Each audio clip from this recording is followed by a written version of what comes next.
welcome to the Olympic Stadium. You are live in Rio. I'm Chris Mitchell.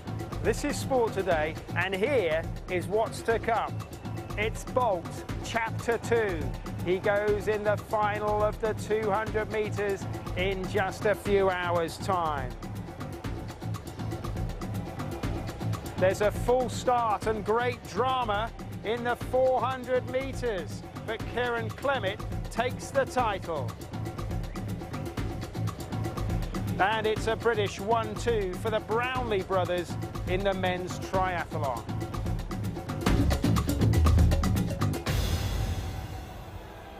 Well, welcome to the Olympic Stadium. There are still people rushing in. The action has already started. I'll tell you what happened in a moment or two when the women's relay team for America had their second chance to make it into the final. Did they make it?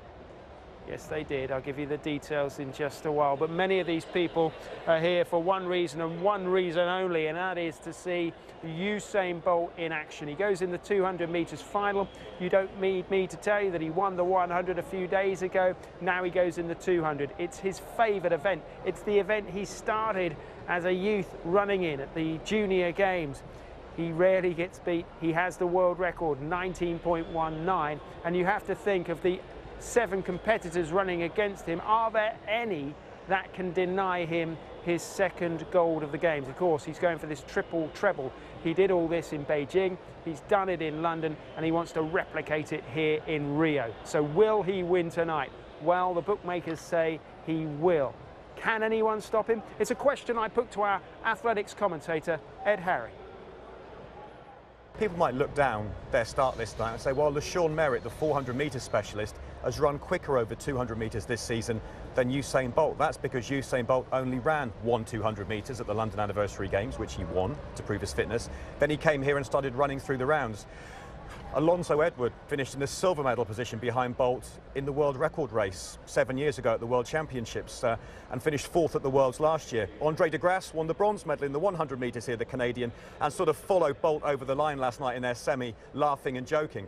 What I'm trying to say is, Chris, there is nobody here with the proven pedigree of being able to beat Usain Bolt over this distance. Anything can happen, accident, injury, all kinds of things can and might happen, but the form, without any hesitation at all, points towards Usain Bolt, even more so than it did or ever does in the 100 metres. And that's where I've got a problem, because don't you need a rival to make this more exciting? He's had that rival in the past. He had Warren Weir and he had Johan Blake, 2 Jamaicans, and those were the 2 that were chasing him round the bend in this event in London. Blake really isn't the athlete he once was, and he didn't come through the rounds. And the rivalry in the last couple of seasons in particular has been Bolt against Gatlin. And Gatlin didn't come through the semi-final last night either. And Usain Bolt has been winning the 200 metres since he won it at the World Juniors as a 15-year-old. He's won the 200 metres at the last 4 World Championships and the last 2 Olympic Games. He has dominated this event. Even when he has had a rival that he can look across to on the start line, he's still won, but that rival isn't there in tonight's race. Again, playing devil's advocate, is there an appetite for Usain Bolt to continue dominating? Because if everybody turning up is just coming to see, something that is, it's not a contest, where's the draw in that? Where's the attraction in that? The 100 is what everybody focuses on, isn't it? Not until 2008 did Usain Bolt start racing it, and he broke the world record straight away, and he broke the world record again at the Olympic Games. Every major championship since then, he's usually won the 100, apart from in 2011 when he got disqualified at the Worlds. And then it becomes like a coronation or like a gathering of momentum. He's won the 100. Well, let's see if he can win the 200. And then let's see if he can win the sprint relay. And we're in exactly that situation again here. There are swims, I suppose, that are harder for Michael Phelps than others, but people want to see the next gold medal and the next gold medal. The 200 has always been the event where Usain Bolt, he says it's hardwired into his DNA. That's the one that will usually produce for him all these, will he get out of the blocks in the 100? Will it work out in the 100? Is somebody else in good form in the 100? In the 200, those questions simply don't exist. Okay, and he's not the only guy, of course, going for a gold medal this evening. It's the 400 hurdles as well for the women. How's that shape up? I think it's quite open. There's a US athlete, this year's US champion, Dalila Muhammad. She is a full second quicker than anybody else in the field tonight. Geneve Russell of Jamaica is the next best, the former world junior champion. But we have Susanna Hainover, the twice and reigning world champion. We have European champions in the field, Ailey Doyle and Sarah Slot-Pedersen. The gang is all there. I said that about a few events this week, but the one-lap hurdles, a bit like the men's this morning, there are always people capable of stepping up. But Dalila Muhammad, looking at the times and the performances, should win the gold medal, but there are all those barriers. Before you can even think about the sprint for the line, you've got to clear the barriers. All the barriers. I like that from Ed Harry there, our athletics commentator, and he'll be joining me after Bolt has run later this evening here at our TV point for BBC World News. There's already been great drama today in that Olympic Stadium in the women's sprint relay. Now the American team, the American women, it looked like they had got their heat all wrong and that they were out because they dropped the baton. Alison Felix dropping it.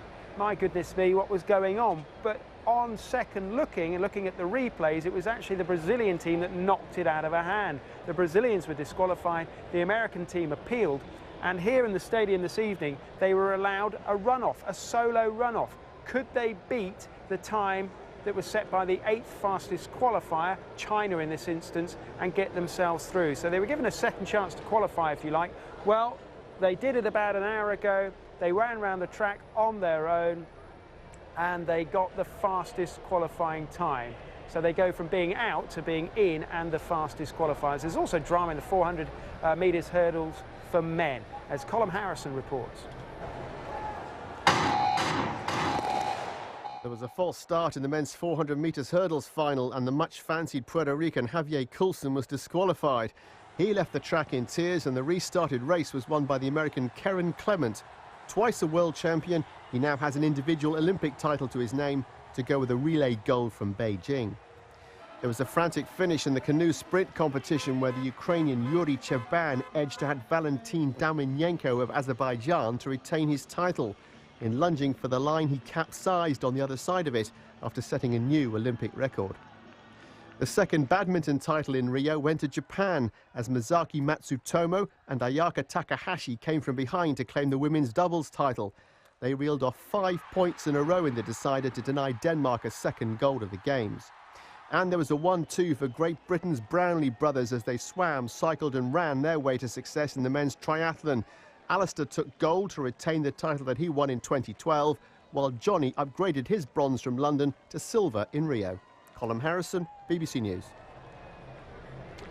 Great story there, the Brownlee brothers doing very well. Let's take a look at the golf because Inbee Park there is coming back into form. She leads after 2 rounds of the ladies Olympic golf. She's 10 under par. She's won 7 majors, but she's got this thumb injury. Stacey Lewis, the American, had a really good day. 11 birdies, a 63 for her. Charlie Hull of Great Britain is 3rd. And look at that, Aditi Ashok, the 18-year-old from India, is only 4 shots behind. Now, I want to update you very quickly on the hockey. We've had the hockey final for the men, and Argentina are the brand new Olympic champions. They beat Belgium 4-2 in the final. They win the title for the first time. Earlier, Germany beat the Netherlands on penalties to get bronze. Okay, it's time to go, and soon it'll be time for Bolt. See you soon. Bye for now.